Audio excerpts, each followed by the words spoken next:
MR6 Telugu news కి స్వాగతం. ఎంపీగా రాజమండ్రిని ఎంతగానో అభివృద్ధి చేసిన మార్గాని భరత్ రామ్ను ఈసారి ఎమ్మెల్యేగా బంపర్ మెజార్టీతో గెలిపించాలని వైసీపీ నాయకుడు పేపర్ మిల్లు కార్మిక సంఘం నాయకుడు చిట్టూరు ప్రవీణ్ చౌదరి ప్రజలకు విజ్ఞప్తి చేశారు. పేపర్ మిల్లు ఎదురుగా ఉన్న కార్యాలయంలో మంగళవారం రాత్రి ఆయన మీడియాతో మాట్లాడుతూ కంబాల చెరువు park, eat street, happy street, Morampudi flyover, నగరంలోని రోడ్లు సుందరీకరణ తదితర అభివృద్ధి పనులతో భరత్ రాజమండ్రి సిటీ రూపురేఖలు మార్చి అభివృద్ధి పదంలో నడిపించారని కొనియాడారు. ఇతర నగరాల నుండి రాజమండ్రి వచ్చే సాఫ్ట్వేర్ ఉద్యోగులు నగరంలోని అభివృద్ధి చూసి ఆశ్చర్యపోతూ రాజమండ్రి చాలా మారిపోయిందని సంతోషం వ్యక్తం చేస్తున్నారని పేర్కొన్నారు.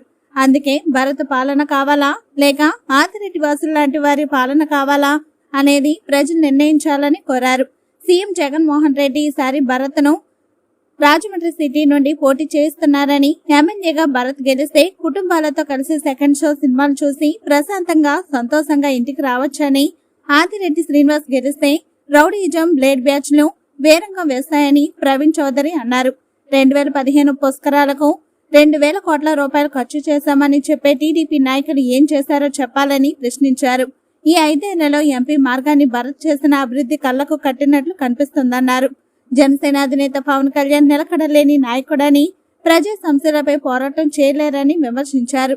సీఎం జగన్ నవరత్నాలతో పేద ప్రజల సంక్షేమానికి అభివృద్ధి పాటుపడుతున్నారని అన్నారు. పెన్షన్ 250 రూపాయలు చొప్పున పెంచుతూ 3,000 రూపాయలకు పెంచారని, నాడు నేడుతో పాఠశాలలు అభివృద్ధి చేశారని, పేద విద్యార్థులకు ఇంగ్లీష్ మీడియం చదువులు అందించారని, అమ్మ ఒడి ద్వారా అక్షరాస్యత పెరగడానికి దోహదపడ్డారని, పేద విద్యార్థులకు ట్యాబ్లు ఇస్తున్నారని, విద్యా వైద్యం అందిస్తున్నారని, ఈ విధంగా ప్రజలకు 2,40,000 కోట్ల రూపాయలు అందించారని ప్రవీణ్ చౌదరి వివరించారు. టీడీపీ ప్రభుత్వం అమరావతిలో కనీసం రోడ్డు వేయలేకపోయిందని విమర్శించారు. వైసీపీ ప్రభుత్వం మేనిఫెస్టోను బైబిల్, ఖురాన్, భగవద్గీతలా అమలు చేసిందన్నారు. ఇక అభ్యర్థుల మార్పు తమ పార్టీకి నచ్చినట్లు ఎవరికైనా ఇచ్చుకుంటామని 6 నెలల ముందే సీఎం జగన్ అభ్యర్థులను ప్రకటిస్తున్నారని అన్నారు. అందులో భాగంగానే రాజమండ్రి సిటీ నుండి మార్గాన్ని భరత్ కు అవకాశం ఇచ్చారని ప్రవీణ్ చౌదరి పేర్కొన్నారు. విలేకరుల సమావేశంలో K Yashwant Kumar, Penumaka Sunil Kumar, K Simhadri, Venkanna, M Venkatanath, S Sivayu, Dhanaraj, I Durgaprasad, G Jakat, Jagadish, B Nageswararao, T Venkateswararao తదితరులు పాల్గొన్నారు. అక్కడ అమరావతి రోడ్డు చూశారు కదా, కనీసం రోడ్డు వేయకపోతే మేము వచ్చి రోడ్డు వేసాం. ఒక కారు వెళ్తే ఒక కారు వెళ్ళలేని పరిస్థితి, అప్పుడే చెప్పాను మీకు. అలాంటి అభివృద్ధి అంటారు దాన్ని. కనీసం సంక్షేమ పథకాలు ఒట్టాబుట్టిన జనవరి పండుగ అయిపోయాక ఇది పసుపు కుంకుమ కింద వేసావు తప్ప, మేము వచ్చి దగ్గర కానించి ఒక బైబిల్ లాగా మేనిఫెస్టోని జగన్మోహన్ రెడ్డి గారు ఒక భగవద్గీత లాగా పాటించే 9 నవరత్నాలు తీర్చడమే కాకుండా మనకి పెన్షన్ చూశారు. మొన్న 3,000 చేస్తే 250 రూపాయలు పెంచుకుంటానే వచ్చాం. ఎక్కడ మాట తప్పకుండా మనం తప్పకుండా మా నాయకుడు పేదవాళ్ళు బాగుంటుంది. ఈవేళ 80% పేదవారు ఉన్నారు, వాళ్ళు బాగుండాలి.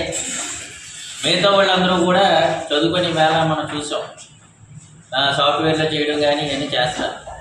అలాగే పేదవాళ్ళు ప్రతి వాళ్ళు చదువుకోవాలని ఒక అమ్మఒడి పథకం, అది ఎంత ఉపయోగపడిందండి.